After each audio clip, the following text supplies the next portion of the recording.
అమెరికాలో పోలీసుల కాల్పుల్లో తెలుగు యువకుడు మృతి చెందాడు. ఎంఎస్ చేసేందుకు 2016లో యుఎస్ వెళ్లాడు నిజాముద్దీన్. కాలిఫోర్నియాలో స్నేహితులతో కలిసి ఉంటున్నాడు నిజాముద్దీన్. అయితే రూమ్మేట్స్తో గొడవ హింసకు దారితీసింది. పోలీసులు వచ్చేలోపే నిజాముద్దీన్ చేతిలో కత్తి రూమ్మేట్స్పై కత్తితో అటాక్ చేస్తుండడంతో కాల్చి చంపారు పోలీసులు. కంట్రోల్ చేసేందుకు కాల్పులు జరిపామంటున్నారు పోలీసులు. గాయాలతో మరణించారంటూ కూడా పోలీసులు ప్రకటించారు. ఆలస్యంగా వెలుగులోకి వచ్చింది ఘటన. 2 వారాల తర్వాత కుటుంబ సభ్యులకు విషయం తెలిసింది.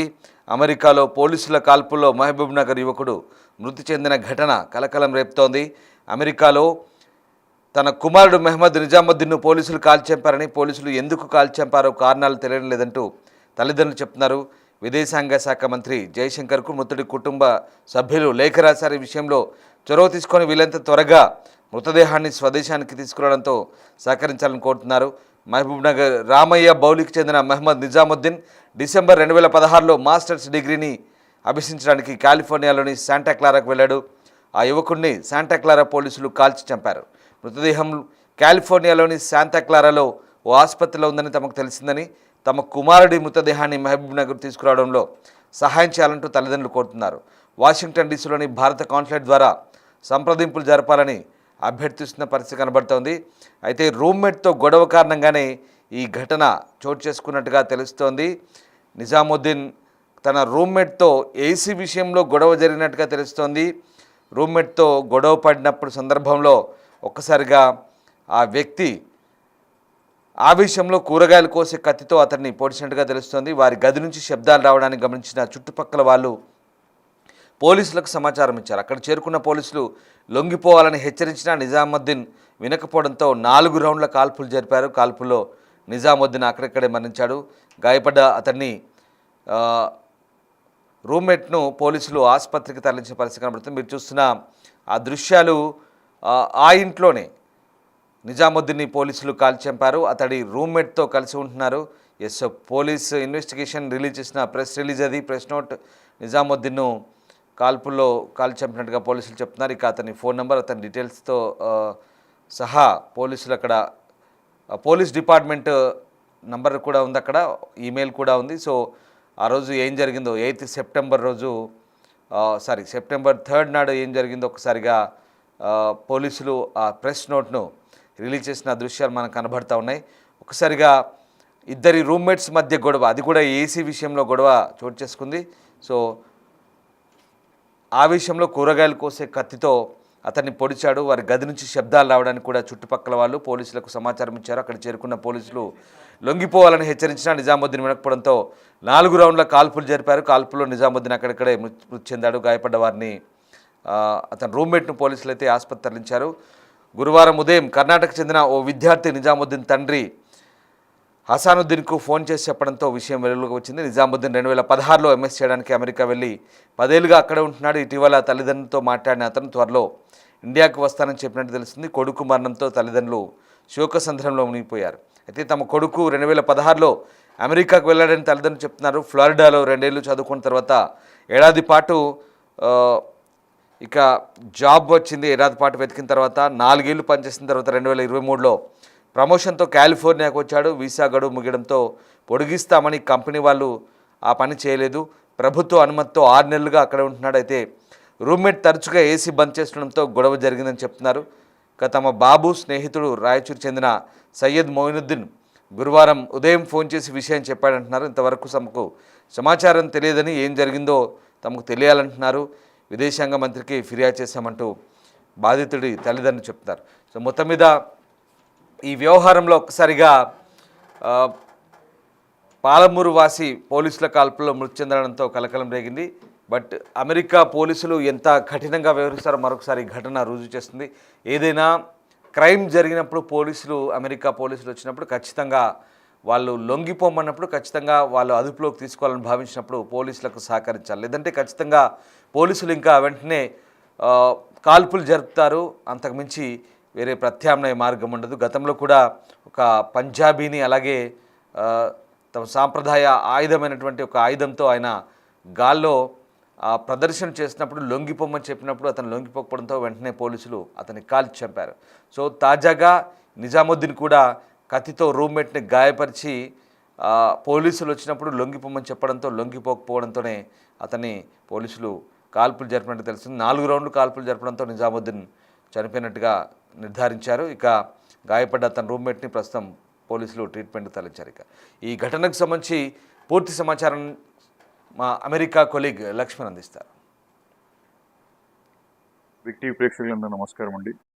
నేను మీ Lakshman, big TV USA correspondent మాట్లాడుతున్నాం.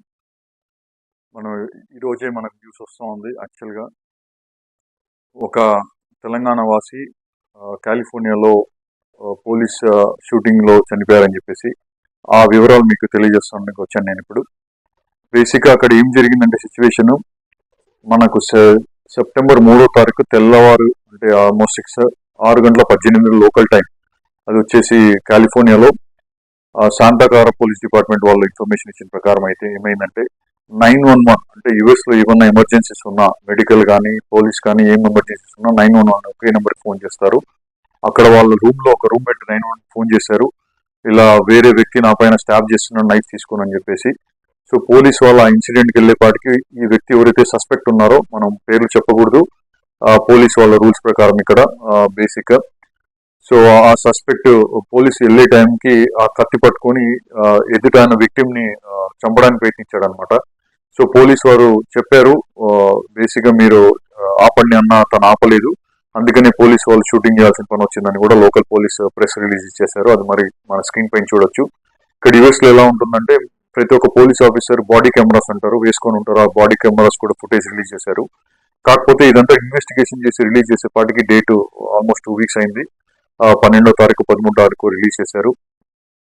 ఇంకా మనం ఆ వీడియోస్ లో నేను లోకల్ ఇన్ఫర్మేషన్ కూడా కనుక్కున్నాను. యాక్చువల్గా బేసిక్గా ఏమైందంటే అక్కడ ఆగస్టు 12వ తారీఖు కూడా ఇలానే ఒక ఇన్సిడెంట్ జరిగింది. ఆ ఇంటి ఓనర్ చెప్పాడనమాట మనకు లోకల్ ఇన్ఫర్మేషన్ కనుక్కుంటే. తను ఏం చెప్పారంటే ఇలా అంటే ఇద్దరు ఇట్లా రూమ్ లో 4 ఉంటారు, అందరూ టెక్కీస్ అంటే సాఫ్ట్వేర్ ఉద్యోగాలు చేసేవాళ్ళు.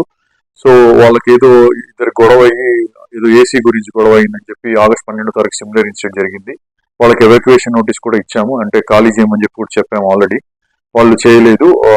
4గురిలో ఒక అబ్బాయి ఎవరైతే ఇప్పుడు సస్పెక్ట్ చనిపోయారో ఆ అబ్బాయి సంవత్సరాల నుంచి జాబ్ లేదు, ఇట్లా రెగ్యులర్ గా ఏదో మెంటల్ హెల్త్ ఇష్యూస్ ఏమైనా ఉండొచ్చని ఓనర్ చెప్పారు. మనకు తెలియదు, అది ఇన్వెస్టిగేషన్ అక్కడ ఓనరు చెప్పాడనమాట. వీళ్ళు గొడవ పడ్డంలో ఆ అబ్బాయి ఒకరిని చంపడానికి ట్రై చేయడం, అది కూడా తెల్లారుజాము 6:18 జరగడం, పోలీసు వాళ్ళు రావడం, పోలీసు వాళ్ళు వార్నింగ్ చేసిన వాళ్ళు వినకపోవడం, పోలీసు వాళ్ళు షూట్ చేయడం జరిగింది అనమాట. ఇప్పుడు ఎవరైతే ఆఫీసర్ ఉన్నారో ఆ ఆఫీసర్ వచ్చేసి లీవ్ లో ఉన్నారనమాట. ఇక్కడ యుఎస్ లో ఇలాంటి ఇన్సిడెంట్ జరిగితే అన్ని తరం ఇన్వెస్టిగేషన్ జరుగుతుందన్నమాట. ప్రిలిమినరీ ఇన్వెస్టిగేషన్ ప్రకారము Santa Clara police department press release data commissioner police commissioner చెప్పిన ప్రకారం అయితే అక్కడ వేరే ప్రాణం కాపాడారు. ఏదైతే వ్యక్తి చెప్పిన మల్టిపుల్ వార్నింగ్స్ ఇచ్చినా వినలేదు, నైఫ్ తీసుకుని చంపబోయాడు, నైఫ్ కింద పెట్టమన్నా కూడా పెట్టలేదు, అందుకనే పోలీస్ ఆఫీసర్ షూటింగ్ చేయాల్సిన పని వచ్చిందని చెప్పి చెప్పారనమాట. సో బేసిక్గా ఈ 2 వీక్స్ ఆ ఆఫీసర్ ఎవరైతే ఉన్నారో ఇప్పుడు ప్రస్తుతానికి లీవ్ లో ఉన్నారు, ఆ local police department plus attorney అంటారు, మన లాయర్స్ ఎవరైతే డిస్ట్రిక్ట్ అటార్నీస్ ఉంటారో వాళ్ళు ఇన్వెస్టిగేషన్ చేస్తున్నారు ఫర్దర్ గా. ఇప్పటికైతే ఆఫీసర్ 12 సంవత్సరాల నుంచి పనిచేస్తున్నారు, ఎలాంటి క్లీన్ చీట్ ఉన్న వ్యక్తి. సో అక్కడ వేరే ప్రాణిని కాపాడారు. ఆ ప్రాణం కూడా ఎవరైతే ఆ విక్టిమ్ ఉన్నారో బ్రతికిన ఆయన హాస్పిటల్లో జాయిన్ చేశారనమాట. మల్టిపుల్ స్టాఫ్స్ ఆయన చనిపోలేదు. సో ఆయన్ని నిన్ననో ఈ రోజు రిలీజ్ చేసినట్టున్నారు హాస్పిటల్ నుంచి. ఇప్పుడు ఎవరైతే చనిపోయారో సస్పెక్ట్ ఎవరైతే చనిపోయారో మన స్క్రీన్ పైన కూడా చూడొచ్చు, వారి ఫోటో అంతా బ్లర్ చేస్తారు బిగ్ టీవీ వాళ్ళు. కొన్ని లోకల్ లాస్ ఉంటాయి, సస్పెక్ట్ పేరు పోలీసు వాళ్ళు రిలీజ్ చేయలేదు కాబట్టి మనం ఆ రూల్స్ ని గౌరవిస్తూ మేము ఇక్కడ వాళ్ళని చూపించదలుచుకోలేదన్నమాట. సో బేసిక్ గా పోలీసు వాళ్ళు ఏం చెప్పారంటే ఏదైతే విక్టిమ్ ఉన్నారో, ఏదైతే సస్పెక్ట్ ఉన్నారో ఆయన బాడీ కూడా వాళ్ళ దగ్గరే ఉంది, ఇంకా ఫార్మాలిటీస్ అవ్వాలని చెప్పారు. మన ఇండియా నుంచి కొన్ని ఏదైతే సంఘాలు ఉన్నాయో బేసిక్ గా యుఎస్ లో ఉండే సంఘాలు కానీ వాళ్ళు ఆల్రెడీ మన జయశంకర్ గారిని రీచ్ అవుట్ అయ్యడం జరిగింది, మన ఎక్స్టర్నల్ అఫైర్స్ మినిస్టర్ గారిని. లోకల్ గా తన బాడీని రిలీజ్ చేసి తన మోడల్స్ ఇంటికి తేవాలని చెప్పేసి ఇండియాకి. సో ఇంకా దీని గురించి డెవలప్ వస్తే నేను మీకు ఇన్ఫార్మ్ చేస్తాను. నేను మీ లక్ష్మణ్, బిగ్ టీవీ యూఎస్ఏ కొరకు రిపోర్ట్ చేస్తున్నాను. Thank you. రైట్, అది ఆ రోజు అక్కడ ఏం జరిగిందో పూర్తి సమాచారాన్ని మా అమెరికన్ కొలీగ్, మా అమెరికన్ కరెస్పాండెంట్ లక్ష్మణ్ ఇప్పటివరకు పూర్తి సమాచారాన్ని అందించారు. ఇక శాంటా క్లారా కౌంటీలో ఈ ఘటన చోటు చేసుకున్నట్టుగా చెప్తున్నారు.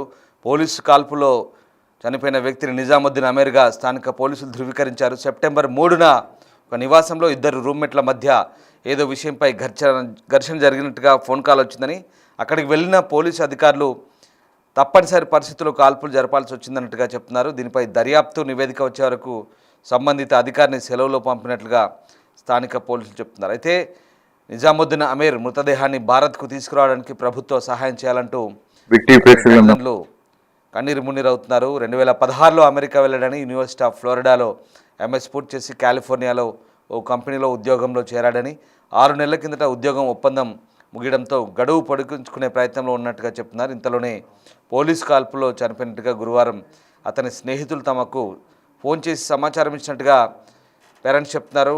మృతిపై తమకు అనుమానాలున్నాయని, మృతదేహాన్ని భారత్కు తీసుకురావడానికి ప్రభుత్వం సహాయం చేయాలంటూ విదేశాంగ మంత్రికి నిజాముద్దీన్ అమీర్ పేరెంట్స్ విన్నవించుకున్న పరిస్థితి కనబడుతుంది. సో మొత్తం మీద ఆ దృశ్యాలు చూడొచ్చు. పోలీస్ కాల్పులో అతని పోలీసులు షూట్ చేస్తున్న దృశ్యాలు కూడా కొన్ని డిస్టర్బింగ్ కంటెంట్ చూస్తున్నాం. రూమ్మేట్తో ఏసీ విషయంలో గొడవ జరిగినట్టుగా చెప్తున్నారు. సో కోపంతో ఆ విషయంలో రూమ్మేట్ని కత్తితో పొడిచాడు నిజాముద్దీన్. అయితే లొంగిపోమని పోలీసులు చెప్పడంతో అతను లొంగిపోకపోవడంతోనే కాల్పులు జరిపినట్టుగా స్థానిక కౌంటీ పోలీసులు చెప్తున్నారు. సో మొత్తం మీద ఖచ్చితమైన పరిస్థితుల్లోనే కాల్పులు జరపాల్సి వచ్చిందన్నట్టుగా పోలీసులు అయితే వెల్లడిస్తున్నారు. 2016లో నిజాముద్దీన్ అమెరికా వెళ్ళాడు. దాదాపు 10 ఏళ్ళుగా అమెరికాలోనే ఉంటున్నారు. అయితే ఈ ఘటన చోటు చేసుకోవడం నిజంగా ఆ కుటుంబంలో విషాదాన్ని నింపిందని చెప్పాలి. సో మొత్తం మీద అమెరికాలోని California state Santa Clara county పోలీసులు అయితే ఈ అంశాన్ని ధృవీకరించారు. ప్రస్తుతం నిజాముద్దీన్ మృతదేహాన్ని తీసుకురావడానికి విదేశాంగ శాఖ ప్రయత్నాలు చేయాలంటూ ఆయన తల్లిదండ్రులు విన్నవించుకుంటున్నారు.